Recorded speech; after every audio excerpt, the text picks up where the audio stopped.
오늘 읽은 사사기 21장은 사사시대의 타락상을 고발하는 그 이야기의 결론이자 사사기의 마지막 장입니다. 그 내용은 크게 두 문단으로 나누어 볼 수가 있습니다. 12절까지는 이스라엘 총회의 베냐민 지파 회복책 강구 및 야베스 길르앗 징계에 대해서 기록하고 있으며 25절까지는 베냐민 지파의 회복 및 이스라엘 총회의 해산, 그리고 사사기의 결론이 마지막에 기록되어 있습니다. 이번 주에 우리가 계속해서 살펴본 것처럼 레인의 첩 겁탈 사건은 사사기의 맨 마지막에 기록되어 있습니다. 그런데 이 사건은 시기적으로 볼 때에는 사사시대의 말미에 일어난 일이 아니었습니다. 그것을 알 수 있는 구절이 사사기 20장 28절에 기록되어 있습니다. 28절 말씀을 보면 아론의 손자인 엘르아살의 아들 비느하스가 그 앞에 모시고 섰더라. 이는 이스라엘 자손들이 여쭈기를 우리가 다시 나아가 내 형제 베냐민 자손과 싸우리이까 말리이까 하니 여호와께서 이르시되 올라가라. 내일은 내가 그를 내 손에 넘겨주리라 하시는지라. 어제 살펴본 바와 같이 레인의 첩사건으로 인해서 베냐민 지파와 또 나머지 11지파가 연합하여서 서로 싸우는 내전이 일어나게 되었습니다. 전력상으로 볼 때, 숫자적으로 볼 때 40만 대군의 그 연합군의 승리는 자명해 보였지만 두 차례 연이은 패배를 하게 되자 연합군 측은 금식하면서 번제와 화목제를 드리며 진정으로 전쟁을 하나님께 맡기며 하나님의 뜻을 구하였습니다. 그때의 대제사장이 바로 아론의 손자요 엘르아살의 아들이었던 비느하스였습니다. 사사시대는 연대로 볼 때에 여호수아가 죽은 해인 주전 1390년부터 이스라엘 초대왕 사울이 즉위했던 주전 1050년까지 340년간의 기간이 사사시대입니다. 그런데 여호수아서의 마지막 구절인 26장 33절 말씀을 보면 여호수아가 죽었을 때에 여호수아와 함께 엘르아살도 죽어서 그의 아들 비느하스가 장사를 지냈다라고 하면서 여호수아서의 말씀이 끝나게 됩니다. 즉 여호수아가 죽으면서 시작된 그 사사시대 때에 대제사장은 비느하스였고, 이 비느하스가 20장에 기록되어 있는 것을 볼 때에 이 레인의 첩사건은 이스라엘의 패역함이 점점 심해졌던 그 사사시대의 말기가 아니라 사사시대 초기에 이미 이토록 이스라엘 백성들이 타락하였고 왕이 없으므로 자기의 소견에 옳은 대로 행하였다라는 것을 알 수가 있습니다.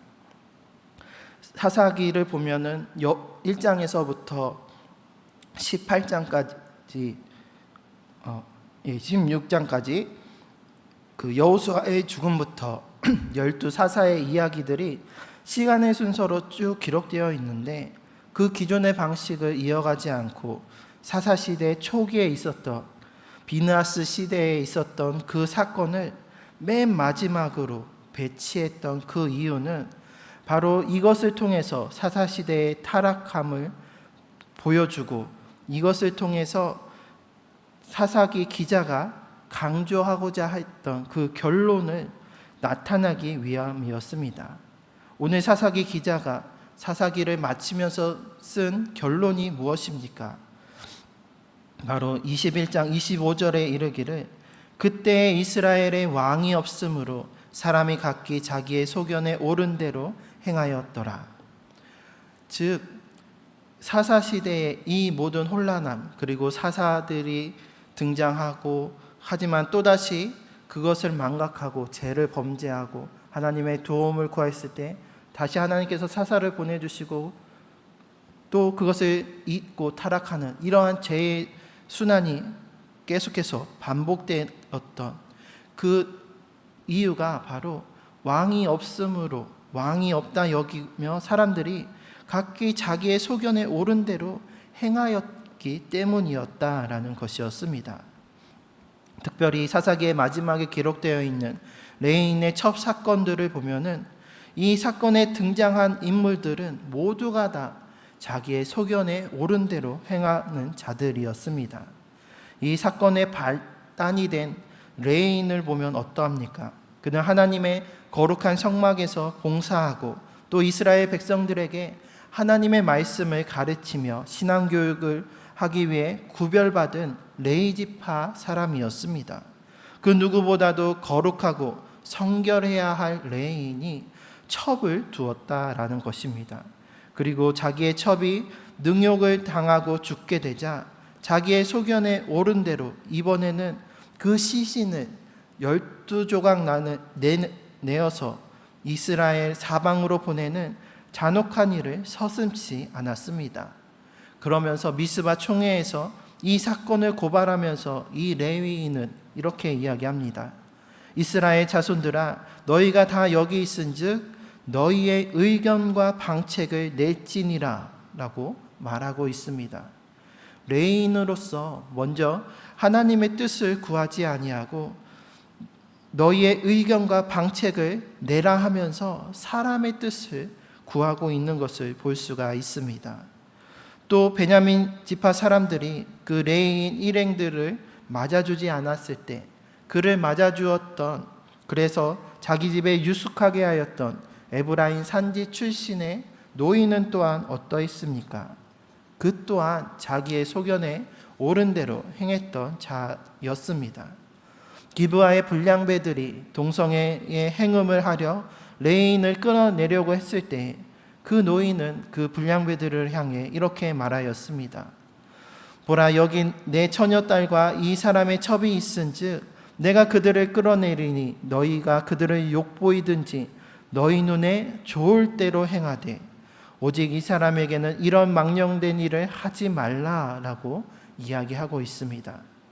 자기의 마음대로 자기의 처녀딸과 또 그 레인의 첩을 내어주려고 하였습니다. 당시 고대 근동에서는 여성의 사회적 지위와 그 인격이 인정받지 못하였고 또 이렇게 해서라도 손님을 대접하는 것이 그 당시의 문화였습니다. 하지만 당시의 문화와 사회적 분위기가 그렇다 할지라도 이것은 하나님의 뜻에 어긋나는 행위였습니다.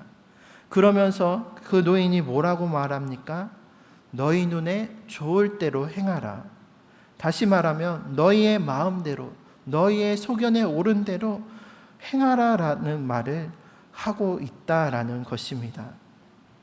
그리고 기브아의 불량배들은 두말할 것도 없이 자기 눈에 좋을 대로, 자기 소견에 옳은 대로 행하는 자들이었습니다. 그래서 자기의 뜻을 따라, 자기의 쾌락을 따라 레인의 첩을 능욕하고 죽게 하는 죄를 지었습니다.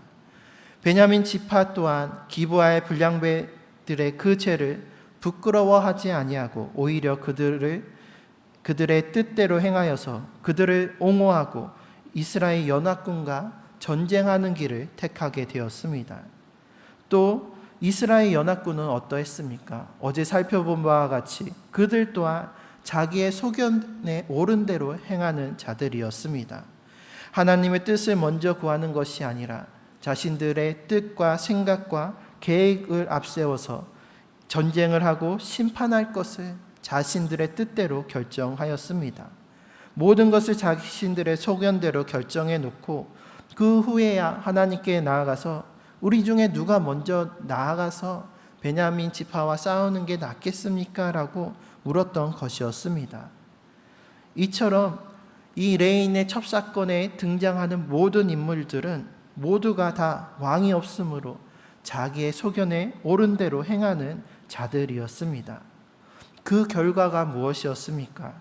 도덕적인 타락과 함께 성적으로 타락하여서 동성애 시도와 또 성범죄, 또 시체 토막과 같은 끔찍한 일들이 서슴지 않고 일어났습니다.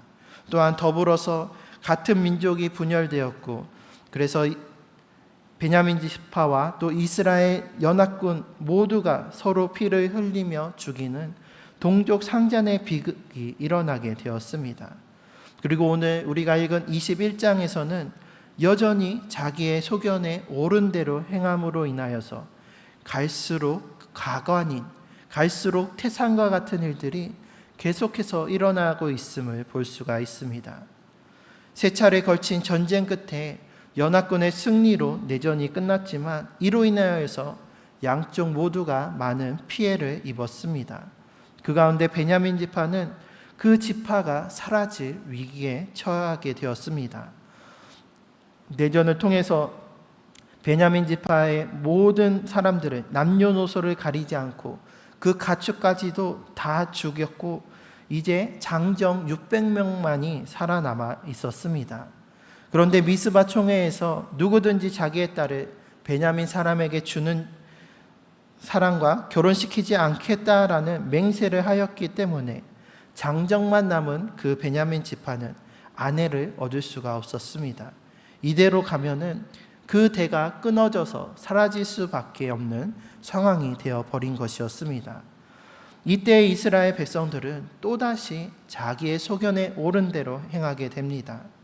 총회에 참석하지 않는 자를 죽이기로 맹세하였는데 야베스 길르앗 사람들이 참석하지 않았던 것이었습니다. 그래서 야베스 길르앗 사람들을 다 쳐 죽이고 그 중에 사로잡은 처녀들을 600명의 베냐민 지파의 장정들에게 아내로 주어서 베냐민 지파가 끊어지지 않도록 하자라는 것이었습니다.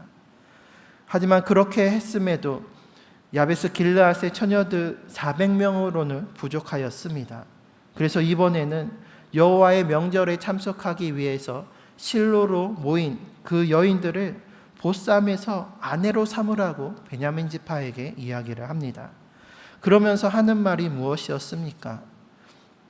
이것은 자의로 베냐민 지파에게 딸을 준 것이 아니니 괜찮다라는 것이었습니다. 하나님께 맹세하여서 내가 우리의 딸들을 주지 않겠다라고 맹세하였는데 이것은 우리가 그들에게 딸을 준 것이 아니라 그들이 내 딸을 데리고 간 것이니 하나님께 향한 맹세를 어긴 것이 아니다라는 말이었습니다. 이것은 마치 술은 마셨지만 음주운전은 하지 않았다라고 하는 것과 같은 궤변이요 무책임한 말입니다. 그럼에도 그들은 자기의 소견에 옳은 대로 행하였고 나와는 아무 상관은 없다는 듯이 각기 자기의 지파들로 되돌아가면서 사사기의 이야기가 끝나게 됩니다. 이러한 일련의 이야기들을 오늘날 드라마로 만든다라고 하면 이만한 막장 드라마도 없을 만큼 비상식적이고 비현실적인 일들, 그리고 무엇보다도 하나님께서 보시기에 악한 일들이 서슴지 않고 일어나는 것을 볼 수가 있습니다. 너무나도 무책임하고 자기의 소견대로 하면서 그 일에 아무도 책임지지 아니하려는 모습들을 볼 수가 있습니다. 이 모든 것은 왕이 없다라고 여기며 자기의 소견에 옳은 대로 행한 결과들이었습니다.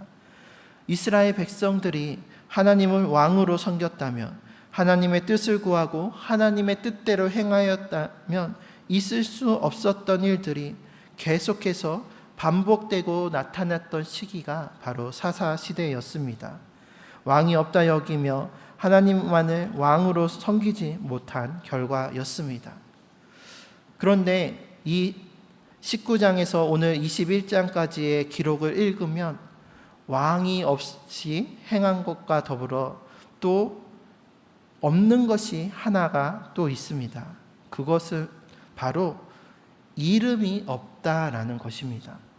사사기 1장부터 18장까지를 보면은 그 이야기마다 등장하는 인물들의 이름들이 소개됩니다. 그래서 사사들의 이름이 등장하고 이 레인 첩사건 앞에는 그 미가라는 그 인물의 이름이 소개되고 등장하고 있습니다.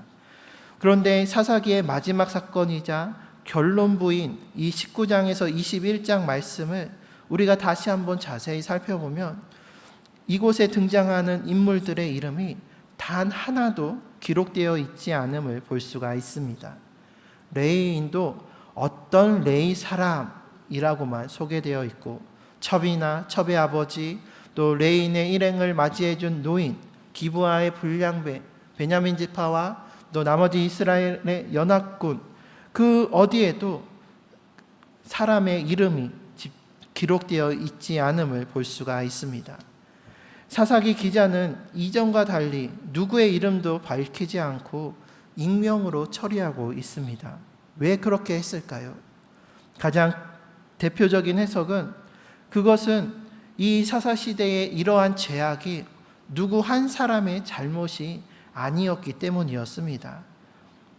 이스라엘 전체가 모두가 다 자기의 소견에 옳은 대로 행하는 죄악을 범하였기 때문에 어떤 한 사람의 이름을 씀으로써 그 사람의 책임과 그 사람의 죄로 돌리는 것이 아니라 모두가 다 이러한 죄를 범하고 반복하고 있다라는 것을 이야기하기 위해서 그 이름을 굳이 밝히지 않았다라고 볼 수가 있습니다.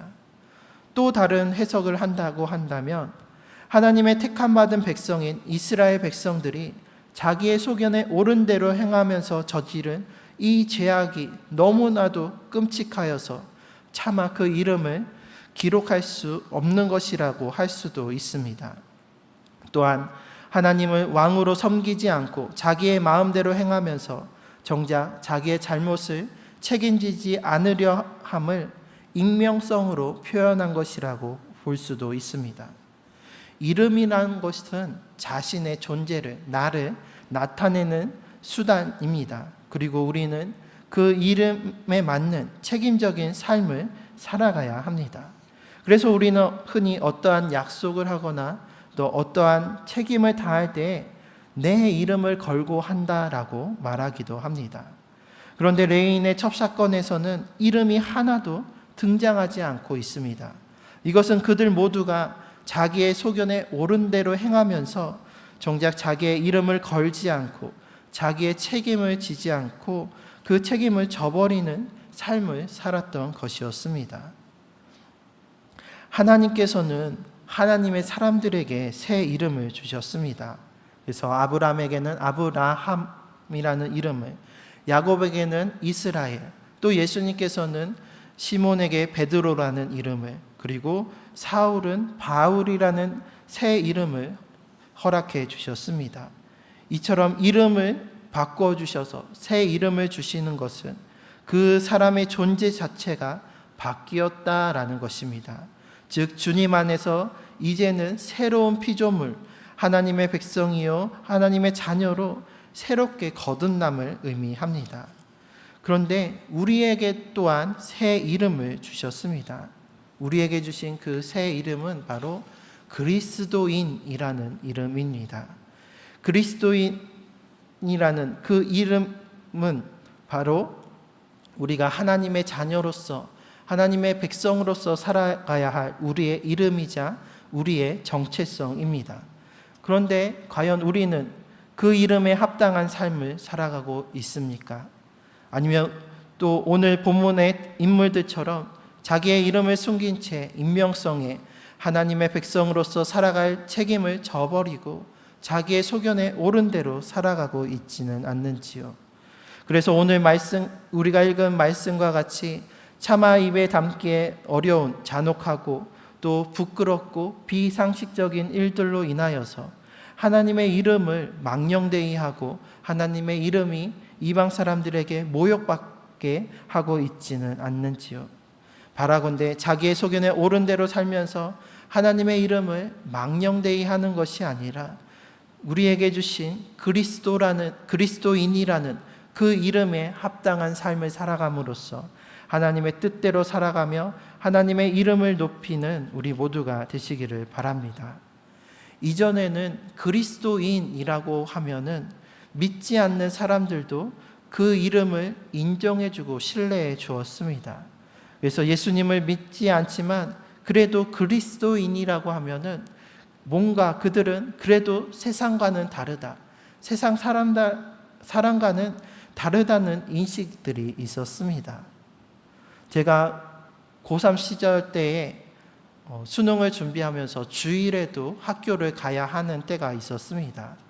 그래서 담임 선생님께 제가 주일에는 교회를 나가야 하니 오전에만 교회를 다녀오고 점심 이후에는 학교에 와서 그 오후의 일정을 제가 감당하겠습니다라고 요청을 드렸을 때 그때 담임 선생님께서 해주신 말씀이 선생님이 너를 개인적으로 봤을 때는 내가 뭐 거짓말할 것이라 생각하지 않고 얼마든지 보내줄 수 있는데, 그렇지만 같은 반 친구들이 다르게 생각할 수도 있으니 친구들의 동의를 구해오면은 주일 오전 시간을 빼주시겠다라고 말씀해 주셨습니다.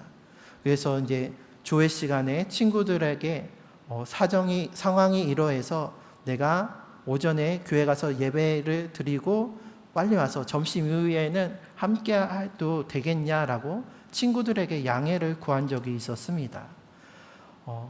고3 시기가 힘들기도 하고 또 유일하게 주일에 좀 쉴 수가 있는데, 만약에 요즘과 같은 세대라고 하면은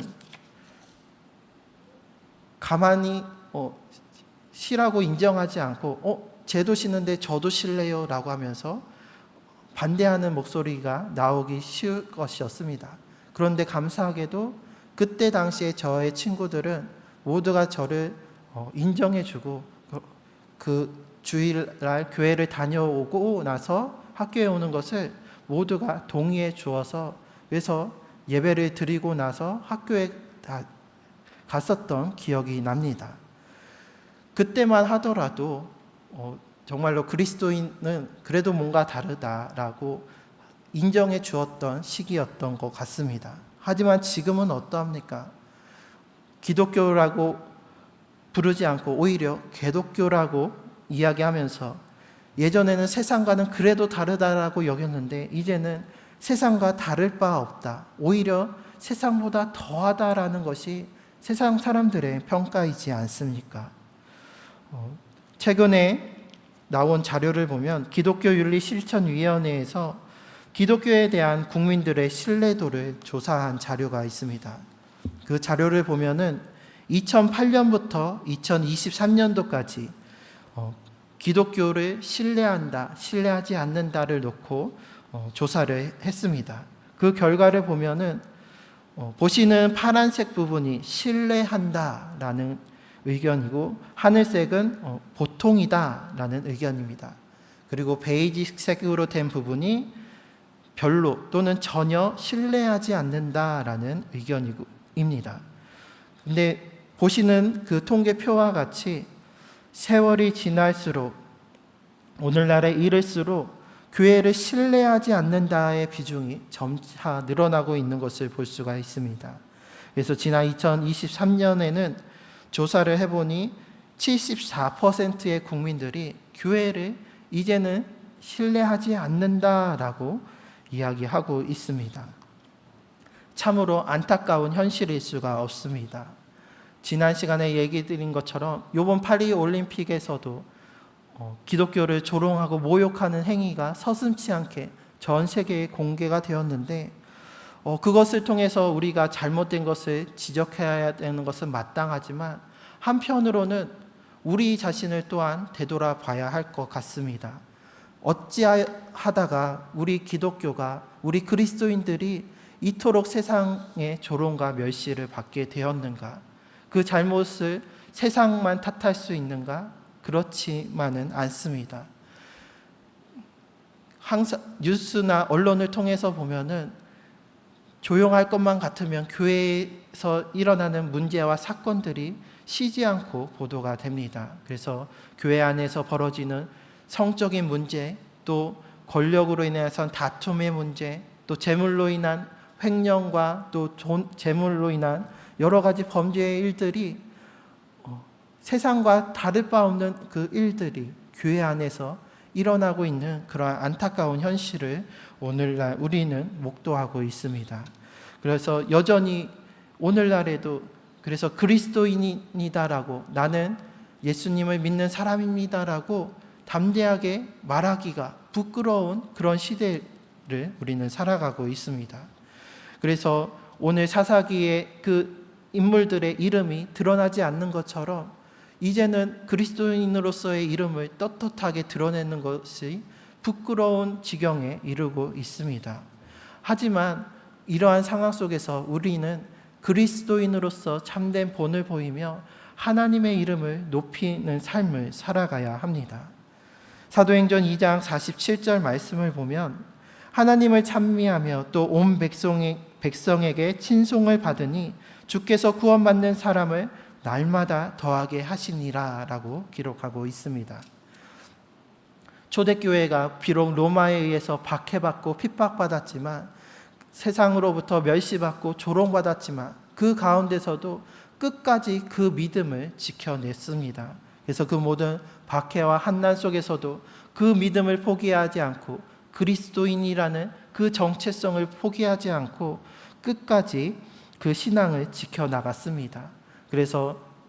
그리고 또한 세상과 다른 구별된 모습으로 살아갔습니다. 그래서 가진 모든 것을 사람들은 저마다 자기의 것을 챙기려 급급할 때 교회는 다 같이 모든 것을 함께 나누었고 함께 모여서 하나님의 말씀을 그 가르침을 배우고 함께 떡을 떼어 나누며 교제하며 서로를 위해 기도하면서 하나 되는 그 모습을 보였습니다. 그리고 하나님을 찬미하는 그 모습을 보면서 온 백성에게 그리스도인들은 정말로 다르구나, 저들은 특별하구나, 저들이 믿음이 정말로 신실하구나 라고 하면서 칭송을 받았다라는 것입니다. 이 초대교회의 모습을 기억하면서 우리도 그리스도인으로서 그 이름을 드러내기 어쩌면 부끄러울 수 있는 이러한 시대 속에서 끝까지 그리스도인이라는 그 이름의 정체성을 지켜내면서 이 세상 가운데서 인정받고 칭송받을 수 있도록, 그래서 우리를 통해서 주님의 이름이 모욕받는 것이 아니라 멸시받는 것이 아니라 칭송받고 영광받을 수 있도록 주의 이름을 드러내고 증거하며 그리스도인이 무엇입니까? 예수님을 나의 구주로 영접하고 믿는 사람들, 예수님을 따르며 예수님을 닮은 사람들이라는 뜻입니다. 우리에게 주신 그 그리스도인이라는 그 이름에 합당한 삶을 살아가면서 이 땅 가운데 하나님 나라를 이루며 우리를 통해서 구원받는 사람들이 날마다 더하여질 수 있도록 하나님 나라를 위해서 살아가는 우리 모두가 되시기를 주님의 이름으로 축원합니다.